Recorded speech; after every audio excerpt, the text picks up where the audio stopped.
Donc là, on était donc arrivé dans le Shlach Kadosh à la lettre Lamed. On a fini le Lamed qui s'appelle Leftov. Avant de reprendre Be'ez Hashem le Shlach Kadosh, je voudrais donc voir avec vous un petit peu ce Inyan de Shovavim, puisqu'on est dans les Shovavim. On a expliqué un petit peu dans le cours dernier, même dans le Shlach Kadosh, c'était quoi ce Inyan de Shovavim. On l'a redit encore dans la Halachot. Donc, on a un petit peu compris ce que ça veut dire. Tikkun Abrit, on doit être metaken, toutes ces trucs nocturnes, là, comment on dit ça? Toutes les pertes nocturnes qu'on aurait pu avoir pendant l'année. Et on a expliqué pourquoi c'est la période qui est propice à cela. Pollution nocturne. Bien fait, mais pollution nocturne qu'on a pu avoir toute l'année. Maintenant, Rabbi Julien a posé une question très pertinente. Ça fait longtemps d'ailleurs qu'il n'a pas posé de question pertinente. Hein? Franchement.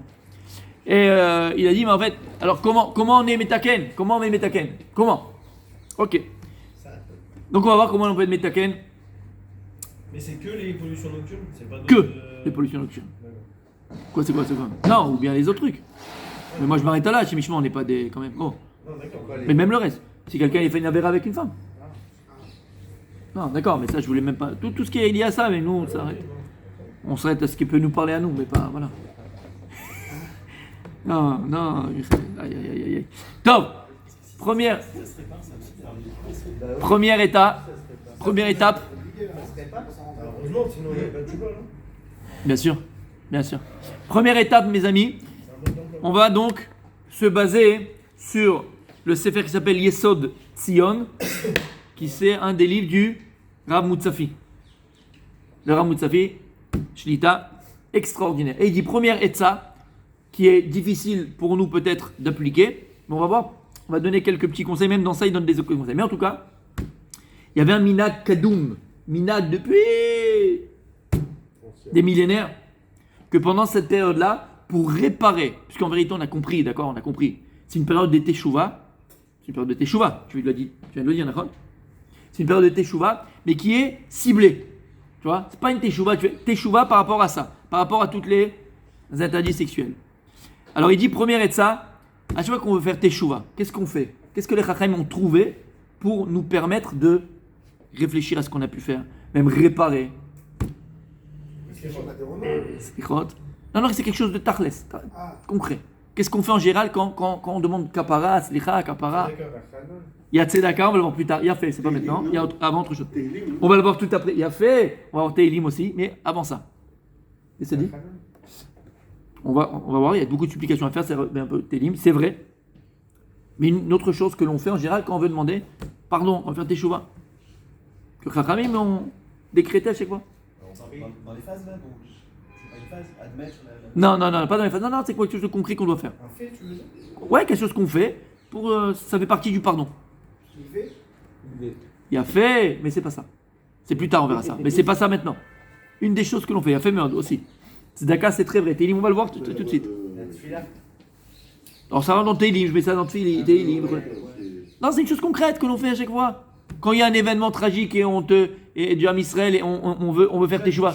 Il a fait Ta'anit. Donc il dit comme ça le Rav. Bimei HaShovavim nagu lit'anot kedei letaken ba'em gam habrit. Donc c'est une habitude depuis des millénaires. On a l'habitude de jeûner pendant cette période-là. Veta'anit beyamim elu chashuva mekubelet usei meod.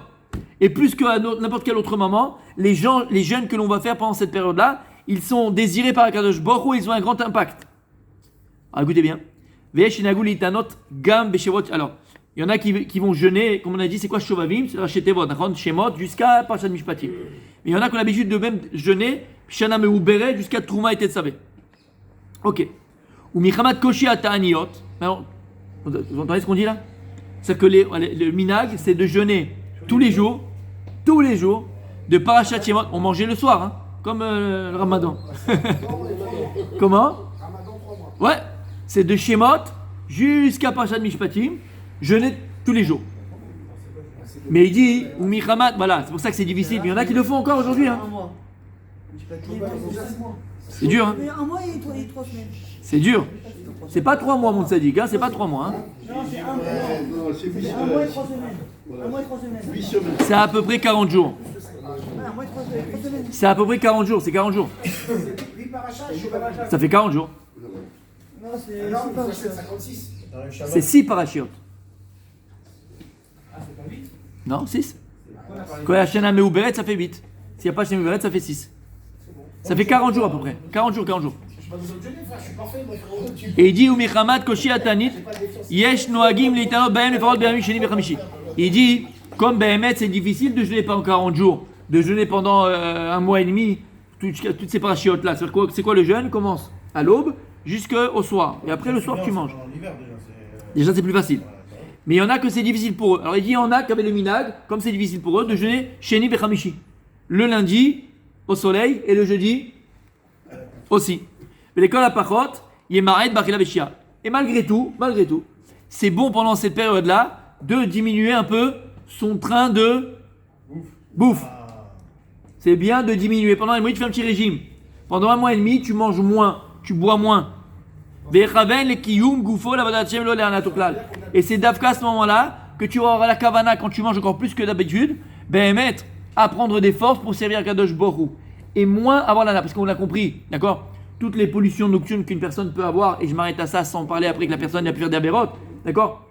Mais sur les mais c'est l'histoire de Hanaa, c'est le plaisir, d'accord? C'est la Hanaot, c'est les luxures, c'est le plaisir. Et donc, lorsque tu vas diminuer un petit peu ton train de vie au niveau de la bouffe, tu vas moins avoir d'Hanaa dans ton repas et dans ce que tu manges, moins, je dis pas qu'il faut pas en avoir, mais un peu moins, alors tu vas aussi à ton niveau à toi être métaken. Je pense qu'à notre niveau à nous, d'accord? Si on arrive à faire ce que dit le Rav ici, c'est-à-dire qu'on va diminuer pendant c'est quoi? C'est 6 semaines, pendant 40 jours, diminuer un petit peu la Hanaa qu'on a dans le repas, c'est-à-dire moins se faire des kiffs dans les repas, on doit manger pour être en forme pour la bonne attaché, mais moins faire de kiffs, je pense qu'on a fait ce qu'on doit faire nous, d'accord? Alors celui qui veut jeûner le lundi et le jeudi, t'as la bracha, il n'y a pas de problème, il peut le faire, il n'y a pas de problème. Mais peut-être qu'à notre niveau à nous, déjà, de moins avoir de plaisir dans ce que l'on mange, diminuer un petit peu les plaisirs de la bouffe, c'est déjà un grand tikkun. Oui, Tzadik? Non, mais pour le corps, c'est bien de jeûner un jour par semaine. C'est très bon. Voilà, mais là, bon d'abord, ça c'est Vadaï. Mais là, je ne veux même pas rentrer dans le fait que c'est bien ou c'est pas bien pour le corps écoulé. Là, on parle au niveau spirituel, au niveau Torah, ce que ça peut amener à la personne de positif. Parce que l'on sait, mes amis, je le répéterai jamais assez, on l'a vu ensemble, Baruch Hashem, que la faute d'Adam Arishon, lorsque Adam Arishon il a fauté, d'accord, on aurait pu se dire Adam Arishon il a fauté avec les femmes, il a fauté avec le jeu, il a fauté avec... Non, Adam Arishon avec quoi il a fauté? Qu'est-ce qui a fait rentrer la mort dans l'homme? Qu'est-ce qui a fait rentrer le rat dans l'homme, le mal dans l'homme? Et donc c'est quoi? C'est la achila. Dit le Harizal qu'Adam Arishon il a fauté par la achila, par la nourriture. C'est pour ça que le tikkun, la pomme c'est chez Goïm. Pardon? Ouais, il a fait, mais c'est la chose avec laquelle il a bossé, c'est la achila, c'est la nourriture. Et il dit le Harizal, d'accord? C'est pour ça, hein, quand dans l'Etzraïm, il dit c'est pour ça que le tikkun, la faute d'Adam Arishon, il passe par la achila. Le tikkun, la faute d'Adam Arishon, il passe par la achila. D'accord? Par le manger. L'âme Israël à l'époque d'Achashverosh et de Haman, comment il est tombé?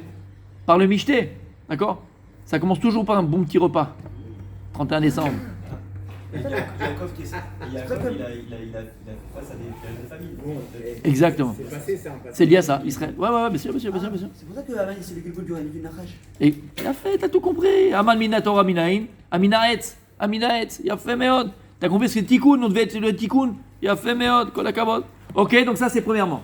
Donc première chose que l'on a pour réparer toutes ces pertes nocturnes, ces pollutions nocturnes, c'est quoi? C'est ta'aniot, c'est les jeûnes.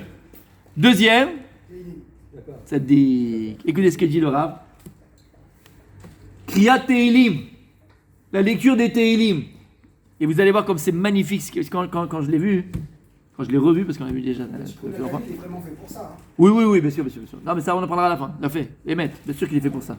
Il nous a dévoilé, c'est le Rabbi Nachman qui nous a dévoilé ça. Bien sûr. Bien sûr. Non, mais là, il a dit on verra demain. Ouais. Non, mais il aime bien insister sur le. Ouais. Ah, écoutez bien. Tehilim, on a l'impression que les Tehilim, mes amis, vous savez, Rabbi Julien, dis-moi la vérité, honnêtement, franchement, quand on était plus jeune, on va dire, Quand tu vois les petits vieux faire les Teilim, qu'est-ce que tu te disais dans ta tête? Ils ont que ça à faire, ils connaissent rien, c'est les Teilim, c'est pour les petits vieux les Teilim, d'accord? D'abord ils sont inquiets avec les machins et tout, et surtout non, mais surtout qu'ils ne savent pas étudier quoi. C'est pour les Teilim, c'est pour les vieux quoi, d'accord? Chas v'shalom. Si on savait c'était quoi l'impact et la puissance, écoutez bien ce que dit le Rav ici. Mi sheyesh be'efsharuto. Celui qui a la possibilité dans sa journée, il a le temps, il prend le temps. Nachon sheilmad bechol yom mimeh hashovavim sefer echad shel teilim. Il dit pas sheikra, sheilmad. C'est bon d'étudier un sefer de teilim, un perek de teilim. Tu prends le premier, Ashrei Aish, Asher lo halach be'atzat reshaim. U'mashav litzim lo yashav. Et tu prends, et tu t'assois. Lo nachon. Alors mon ami, je t'invite aujourd'hui à prendre sur toi d'étudier, peut-être pas une fois par jour, mais dans la semaine entière, un pérec de Teilim. Tu vas avec plaisir. Moi je vous ai proposé 1000 fois, alors tu me fais peur, tu crois. Quand tu veux. Après, vite. Quand tu veux, Tzadik. Quand tu veux. Quand tu veux. Non, fais pas le soir de Teilim. On peut étudier. C'est pas bien. La fille Kabbalah, c'est pas bien. Mais bon, attends. Je t'invite à aller ici au magasin de Judaïka. Il y en a un, je crois, qui m'a dit. D'accord ? Oui. Judaïka. Tu lui demandes, est-ce que je pourrais avoir les Teilim ? Non. Non, Traduit, ça c'est vrai que tu dois l'avoir. Elle a dit, on va. Mais avec l'explication en hébreu. C'est-à-dire que tu as le Teilim et en dessous, c'est écrit en hébreu moderne, entre guillemets. Pour que tu comprennes. Parce que le Teilim, tu comprends rien ce qui est écrit. D'accord ? Voilà. Et l'hébreu moderne, tu le comprends. C'est des anciennes éditions, ça, parce que moi j'en ai un, mais ça n'existe plus. Si, ça existe. Ah ouais? Ouais, ils ont fait plein. Même de poches, il y en a de poches. Il y en a de poches. D'accord, j'en ai un tout petit chez moi bleu, je ne le trouve plus d'ailleurs, je crois que je l'ai laissé à la synagogue chez moi là-bas. Bref, d'accord? Non, pas Miracle Zola, non! C'est petit Télim, c'est écrit le Télim, et en dessous c'est écrit en hébreu moderne. D'accord? Déjà pour comprendre les mots. Ensuite, tu vas acheter là-bas Mikrot Gedolot qu'il a dit le Tzadik sur Télim. Et t'as tous les Mefarshim dessus. Mikrot Gedolot. Et tu fais un kiff. T'as le Malbim, t'as le Mitzvot David, t'as le Radak, et tu te fais un kiff. T'as Rashi. Les anciens, Donc, les anciens liseurs de de Télim. ils les appelaient les Téminiques. Les Téminiques. Les Tmaniques. Non, mais Attention. Non, les Téminiques. Pourquoi? On les appelait comme ça parce qu'on les prenait pour des rigolés, mais ils lisaient que des psaumes. Voilà. Tu vois? Alors écoutez bien ce qu'il dit le Rav ici. C'est bien pendant les Shovavim, entre autres, Sheilmad bechol yom et Mashovavim sefer echad shel Teilim. C'est bien d'étudier un perek de Teilim. Be'avana bedikduk. Bien le comprendre. Qu'est-ce qu'il dit David Ameler? C'est quoi ce mot? C'est quoi la racine du mot? Qu'est-ce qu'il dit David Ameler avec les Midrashim? V'misugal me'od lechaper avon shel bgan abrit. Et le Sefer Teilim, quand tu l'étudies, pas tu le récites simplement, mais tu vas l'étudier, alors qu'il y a une grande propriété pour réparer la faute des pollutions nocturnes. Il dit, mais attention, tu fais ça si jamais, c'est pas que tu vas maintenant, tu avais une étude de Gemara tous les jours, et tu dis, non, je vais pas faire Gemara pendant cette période-là, je vais faire Teilim. Non, ça, tu peux pas faire ça. Non, il faut que tu prennes en plus. À côté, tu trouves 10 minutes, un quart d'heure, une demi-heure, tous les jours, ou une fois par semaine, chacun comme il peut, pour étudier les Teilim, lire au moins les Teilim, et si tu veux pas, entre guillemets, rentrer dans les Mefarshim, au moins tu comprends la traduction, tu as la traduction en français, et tu comprends ce que tu dis. Donc c'est une très bonne chose pour réparer les pollutions nocturnes. Et regardez mes amis, ce qu'il dit ici le Rav, c'est extraordinaire. Écoutez bien. Et on va comprendre pourquoi les anciens étaient tellement attachés au Sefer Teilim. Ils étaient toujours avec un livre de Teilim. Il dit comme ça. Il y a écrit dans le Midrash. Alors ce Midrash-là, je ne sais pas si vous le connaissez, s'appelle Shochar Tov Teilim, Shochar Tov de Teilim. Ce Midrash-là, il est très beau. Très beau, pourquoi? Parce qu'il y a plein de scoops extraordinaires que tu as vus nulle part. C'est des scoops. C'est des chidushim, un après les autres. Et là-bas, il dit comme ça. Bikesh David Makadosh Boru. David Amelech, il a demandé à Dieu. Yehi Ratzon Imrefi. Quand il a dit Yehi Ratzon Imrefi, on dit dans la Tfila. C'est quoi ce pasouk de Yehi Ratzon Imrefi? C'est un Teilim. Qu'est-ce qu'il a demandé à Kadosh Boru? Tu sais ce qu'il a demandé, toi, David Amelech, à Kadosh Boru, en disant Yehi Ratzon Imrefi? Qu'est-ce qu'il a demandé à Hachem? Construire ton temple. Qu'est-ce qu'il a demandé? C'est quoi la Tfila à Hachem quand il a dit Yehi Ratzon Imrefi? Voilà, ça c'est étudier Teilim, monsieur. Ça c'est étudier Teilim, monsieur. Faut acheter le Midrash sur Khartov. Tu vas là-bas, tu demandes ce Midrash-là. Ta vie, elle change complètement. Donc qu'est-ce qu'il a demandé? Écoute bien. Il a demandé à Kadosh Baruch Hu, Ya'asu les dorot, virtevu les dorot, imrefi. Que ça soit écrit pour toutes les générations, imrefi, les paroles de ma bouche. C'est quelles les paroles de sa bouche? Les Teilim, virkeku les dorot. Et que ce soit une loi pour toutes les générations après moi. Velo yu korim ba'em ke korim besfarim. Et que lorsqu'ils vont lire dans mon Sefer Teilim, alors que mes enfants ne lisent pas comme dans n'importe quel autre livre. Mais lorsqu'ils vont lire les Teilim, c'est pas de la Gemara, c'est pas de la Mishnah, c'est pas un enseignement sur lequel tu as l'Imut Torah. Il a demandé, David Amelech à Kadosh Baruch Hu, le Sefer Teilim que je t'ai dit, que j'ai récité, que j'ai écrit à Kadosh Baruch Hu, fais, compte, lorsque mes enfants vont le réciter, comme exactement ils faisaient une Mishnah, comme s'ils faisaient une Gemara, qu'ils ont un salaire comme s'ils étudiaient la Torah. Tu savais ça? Lorsque tu fais Teilim, c'est quand David Amelech il a demandé qu'on ait un salaire comme si on étudiait la Torah. Quand tu étudies. Quand tu lis. Je lis sans comprendre, ça marche. Tu lis. Il faut comprendre les mots. Comprends les mots, la traduction. Je peux pas comprendre. Mais même. Il y a des Même. qu'on comprend dans les Teilim, il y a des versets qu'on comprend. Même, t'as pas sûr, il y a des choses que tu comprends pas, il y a des choses que tu peux comprendre si tu t'arrêtes 2 minutes. Il y a beaucoup Ashkev Jebetera, tu comprends, t'es David, tu comprends. beaucoup d'histoires de David Amelech. Comprends. Dans les Teilim. Aval, il a dit juste, ils vont juste réciter, juste le dire. Ils ont un salaire comme si tu étais toi. Il dit pourquoi? Qui sait faire Teilim Yadoua, Shiumalet Tfilot Shirotish Bachot. Il dit le Rav, parce que le Sefer Teilim il est rempli de louanges à Dieu, de chants à Dieu. Va correr beau pamim rabot. Et quelqu'un qui va lire beaucoup de fois les Teilim, Bitkaven Leshem Tfila V'Tachanunim. Lui, sa kavana, son intention, c'est de prier à Dieu. Qu'est-ce que tu as dit tout à l'heure, Rabbi Michael? Supplication, Tachanunim. De supplier Dieu. Quand il y a un malade, on prend les Teilim, on resupplie. Il y a des Teilim d'abord qui sont préposés pour un prisonnier, préposés pour un ziboug, préposés pour avant, et pour une femme enceinte, pour un bon accouchement. Les Teilim, c'est toute la vie de l'homme. Et c'est pour ça que Anshek Knesset Agdola ont mis en place le Nossar de la Tfila qu'on a. Ils ont pris beaucoup. Le Rav, d'où ils ont pris? Des Sefer Teilim. Parce que Teilim, c'est quoi? C'est Tfila Lachem, c'est Shevar Lachem. Vekala David Amelech, Alav Shalom Bekashato, Shegam Kacher Korebo à Adam, ou Mitkaven Mikriato Lachem Tfila. Il voulait dire, David Amelech à Kadosh Baruch Hu, même si maintenant un de mes enfants, après, un des Juifs, un des Bnei Israël, il va prendre des Teilim, il va le lire, comme il te fait une tefila, pour une femme enceinte, pour sa femme qui va accoucher, pour ceci, pour cela, Ta'alelo Akriya Gam Leshem Limud Torah. Que ce soit compté comme la tefila et aussi comme s'il avait étudié la Torah. Voilà ce qu'il a demandé à Kadosh Baruch Hu. Tu te rends compte ce que ça veut dire? On connaît la force des Teilim. Non seulement les Teilim, c'est une tefila, mais c'est aussi un limud Torah. Lorsque tu lis Teilim, tu fais un limud Torah. Et il continue, il dit comme ça. Gam midrash ze lamdu amefarshim kama remazim. Il y a plusieurs allusions dans ce midrash. Shilimud Teilim yoril et tikkun abrit keshem shilimud mishnah beseder tarot yoril. Il y a une autre chose pour réparer tikkun abrit. C'est quoi? C'est lorsque tu vas étudier les mishnayot de Taharot. Le seder de Taharot. Taharot, c'est mikvaot par exemple. D'accord? Les mishnayot qui parlent de mikvé. Quand tu vas étudier ça, alors c'est bon pour tikkun abrit. Tout ce qui est Taharot. Mais de là, on apprend aussi que les Teilim, c'est bon pour tikkun abrit, pour réparer les pollutions nocturnes.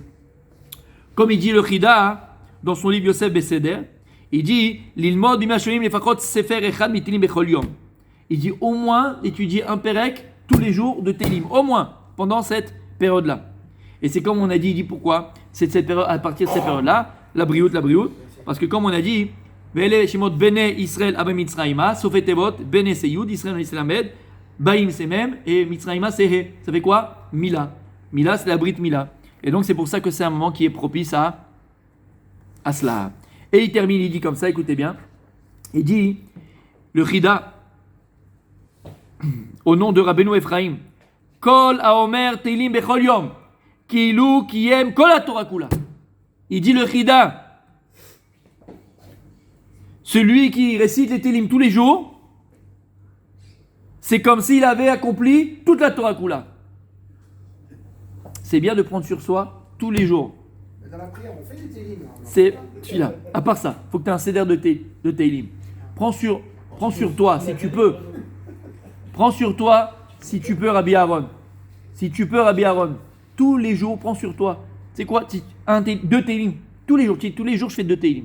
Et à la fin de combien de jours? Tu verras, il y a 150, donc exactement. Tu vas finir tout le Sefer Teilim.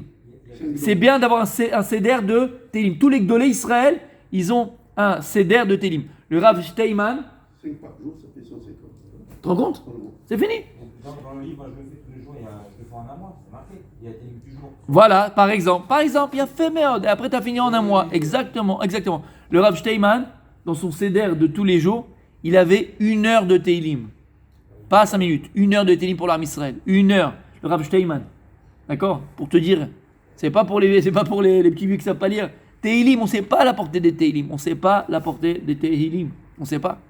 Donc il faut avoir chacun un seder. Et c'est bien, voilà, c'est peut-être le moment, chacun, s'il peut, de prendre sur lui à partir d'aujourd'hui, à part la tefila que tu fais, de prendre sur toi un télim par jour. Voilà, aujourd'hui, à partir d'aujourd'hui, je fais un télim en plus. Ou je fais comme il fait le seder qui a écrit dans les livres pour finir en un mois. Prendre et faire les télim. C'est bon pour ta neshama, c'est bon pour ta maison, c'est bon pour ta femme, tes enfants, pour l'âme Israël, c'est bon pour tout. Il n'y a pas plus grand que télim. Et il dit comme ça, le shla il dit comme ça. Oumi, regardez le shla kadosh, qu'est-ce qu'il dit? Il dit, Oumi shechashka nafsho, li dabek bo itbarar bishvachav. Si quelqu'un il désire ardemment de s'attacher à Kadosh Baruch Hu Behemet, regardez ce qu'il dit. Az idabek atzmo besefer Teilim. Tu veux Behemet t'attacher au maître du monde, alors attache-toi au livre de Teilim. Ukvar amou abotenu zal shitpalel David Amelech alashom shemru zimirot bebatek nisot bemidrashot. Et sur ça il a prié David Amelech, que ses enfants après, alors réciter Teilim dans les Bet Midrash, dans les synagogues. Shen lecha davar gadol misefer Teilim, il dit le Shla Kadosh. Tu n'as rien de plus grand que le livre des Teilim. Il a écrit avant qu'il devienne roi ou après? Pendant, quand il était jeune, avant aussi. Avant. Bien sûr, il y a des Teilim. Il y a des Teilim qui ont été écrits avant, exactement. Ve'omer Teilim ou kemit palel. Tout celui qui fait Teilim, c'est comme s'il priait Hachem. Vous gamken qui osek batora, il est non seulement comme quelqu'un qui prie, mais aussi qui étudiait la Torah. Donc, rajoutons pendant cette période-là du srout personnel et surtout du srout pour l'âme Israël en lisant les Teilim.